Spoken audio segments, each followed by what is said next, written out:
দেখলাম সঙ্গে আমার চেয়ারম্যান রয়েছেন এবং আমাদের দপ্তরের অনেকেই রয়েছেন। আমরা এখানে দেখলাম, আমরা সবাই দেখলাম কোন জায়গাতে কী হয়েছে।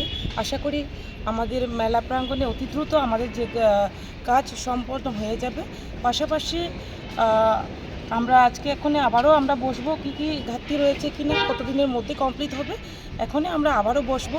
তো একটাই লক্ষ্য যে আমাদের মেলাকে সাকসেস করতে হবে যেভাবেই হোক, এবং আমরা চাইব সকলের সহযোগিতা। এবং এই মেলা আশা করি যে আমাদের বিগত বছরে যে যতটুকু হয়েছে তার তুলনায় আরও সুন্দর হবে, এবং আমাদের ত্রিপুরা রাজ্যের বাইরে থেকেও বিভিন্ন জায়গা থেকেও অনেকেই দেখার জন্য আসবে। এবং আমি আশাবাদী শুধু দেখার জন্য না, পাশাপাশি ক্রয় বিক্রয় অনেক হবে। এবং আমাদের ত্রিপুরার যে সংস্কৃতি, আমাদের যে এক ত্রিপুরা শ্রেষ্ঠ ত্রিপুরা করার লক্ষ্য, সেই লক্ষ্যেও আমরা আমার মাননীয় মুখ্যমন্ত্রীজির নেতৃত্বে আশাবাদী আমরা আমাদের লক্ষ্যে আমাদের ইন্ডাস্ট্রির মাধ্যমেও আমরা এগিয়ে যেতে পারবো।